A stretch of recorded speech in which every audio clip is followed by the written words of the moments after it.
Prince of Persia, The Lost Crown is finally here. It's been 14 years since the last major Persia game, but has this one got lost in time? Let's find out.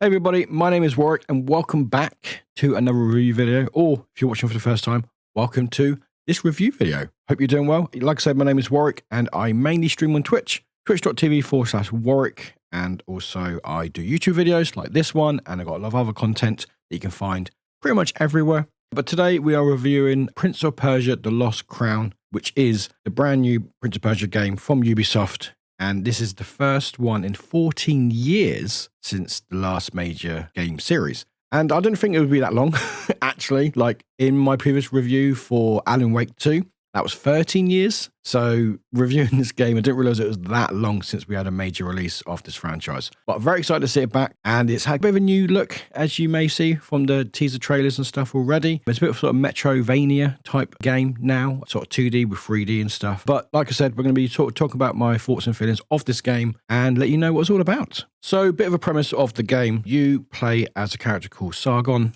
who is a young, gifted Parisian warrior with unique abilities.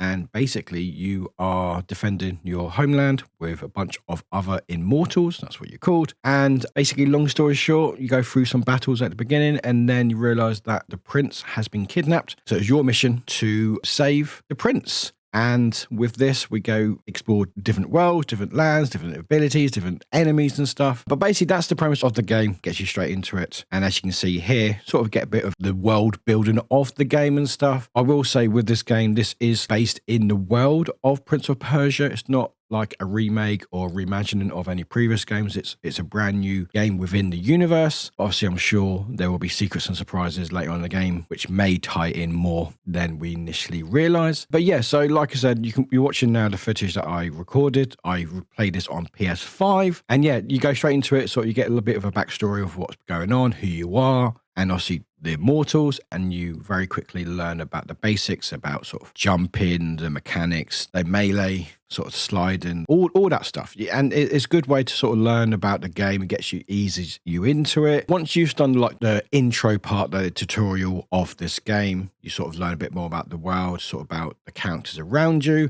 And this is where the main story of the game comes in, where you realize that the prince has been kidnapped, and it's basically you and your immortal brethrens to basically get back the prince. And you go to this land which seems to be lost in time, no pun intended. And you sort of learning about a bits and bits about the world and stuff, and realizing that actually where you are may not be what it seems, and it seems like parts of it is stuck in time, as the theme of Prince of Persia. But what I will say is obviously with the start and sort of going into the game straight away, you can tell how fluid everything feels. Like again, like I was playing PS5 and it ran superbly with the specs and stuff. Like PS5, all models will be in 4K at 120 frames per second. Obviously, depending on if you've got 120 hertz TV. Xbox is going to be the same with a patch. PS4 on the Pro will have 4K 60 frames. Xbox One, same 4K with 60 frames per second. Even Nintendo Switch docked 1080p at 60 frames. So Ubisoft and the team on Prince of Persia have done an incredible job of making it as fluid as possible, run as well as it can. And also, even on PC, like the requirements and stuff are actually very, very kind. You know, you may get some games who seem to be quite intensive on a PC, but this one, the recommendation and the Ultra, these are really good specs to run the game really well. So I don't think anyone on PC, on Xbox, on PlayStation will have any issues at all. And yeah, and with that, with the tutorial, obviously going through the battling, it's quite easy to pick up, but it's hard to master. I will be honest, as you've probably seen in some of the footage, I'm not the best at parrying. I just don't, I'm normally a hack and slash type person. I just hope if I hit hard enough, they all go down. Doesn't quite go that way all the time with some enemies. Some of them do, but not all of them. So you have to sort of use the wits and sort of time your parries right as well. But yeah, it's easy to pick up the mechanics of the game, and it's really good to sort of, when you get like into a swing of things where you're dodging, you're jumping, you're doing your special attacks, it feels really, really good. And you feel like you've got real control of this character. You can actually change the difficulty as well. There's a lot of settings, which we'll talk about later on, but like one of the things is you can change how you want to play the game. So yeah, you've got like fight difficulty. So warrior standard, sort of the standard for the game, but you've got rookie where if you enjoy the story, hero, immortals obviously makes it everything more difficult.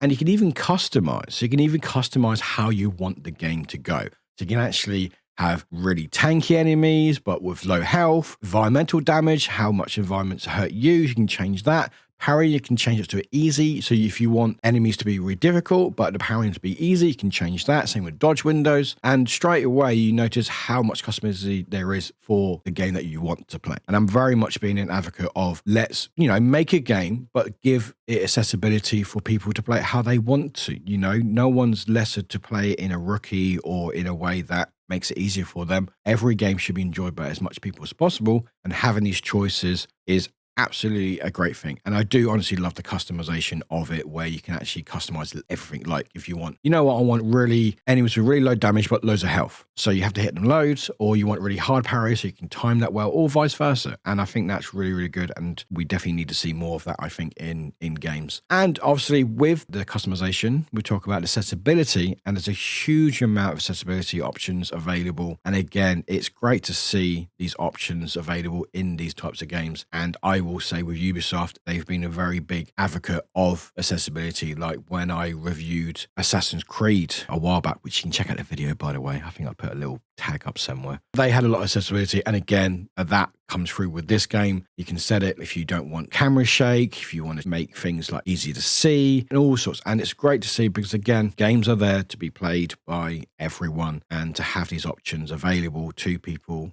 for them to enjoy it is absolutely a win for everyone. You can play it your way and someone else can customize it so they can enjoy the game that they want to enjoy. But yeah, great to see all that. A lot of options, a lot of customability, and I had a really, really good time with this game. Like I had a really good time. I've been looking forward to this game for a while. My history of Prince of Persia goes back literally from the first game. I remember playing that game on, I think it was an Amiga. The first Prince of Persia, the old classic 2D side scroller. And I don't think I got very far in that game because I think there's a bit where there's like a long jump, and I always failed it, and I just could never get it. It was actually quite hard, those games. I think it was anyway. But yeah, I've got big love with Prince of Persia.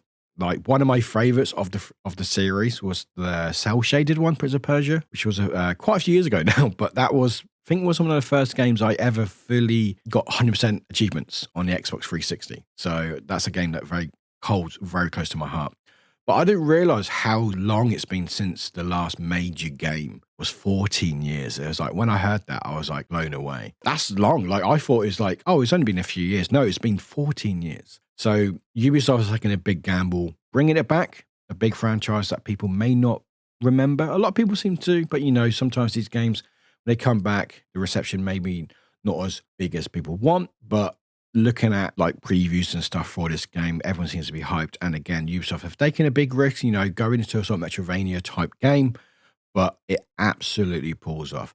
Like, as you can see with some of the footage, like there's so many different elements, like not just the battling, but also the puzzle elements, like working out what to do. You have to get more abilities to be able to do more things. So you have to do a lot of backtracking, but I don't say that in a bad way. Like, again, like with Resident Evil, they have a lot of backtracking, but it works with the game. You go to one area, you get an ability, then you can go to a different area, come back and changes it.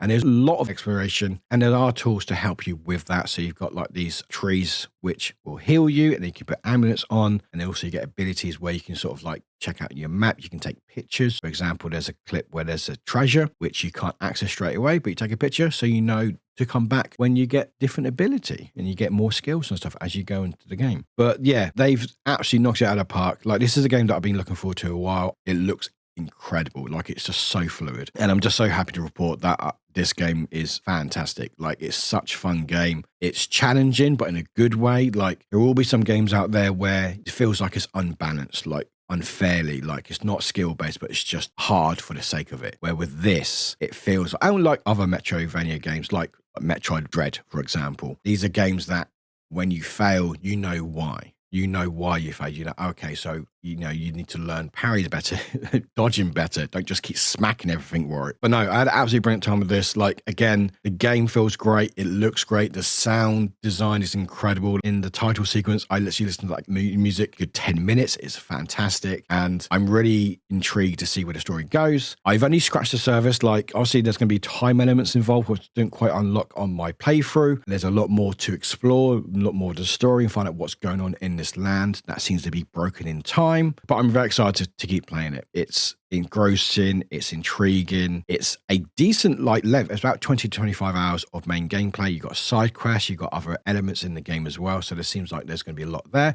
And again, even if you finish the game, you can go back and challenge yourself into like different settings and go, you know what, I'm going to change the enemy situation or stuff like that, you know? But yeah, again, I had an absolutely wonderful time in this game. Ubisoft really knocked it out of the park. 2023 was an incredible year for games. And I think 2024 is on to an incredible start with this game. And I can't wait for everyone to check it out because it needs to be played. It's so good.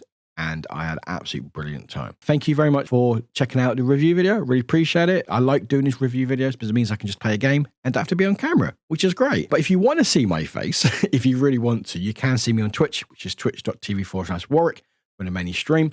In fact, I'll be playing this game on stream, so you may be able to check it out after the review video. But thank you very much for watching. Like I said, I've got a lot of content available, so please check out a couple of my videos. I do a lot of things all over the place. But take care, all the best, and we'll see you very soon. Bye-bye.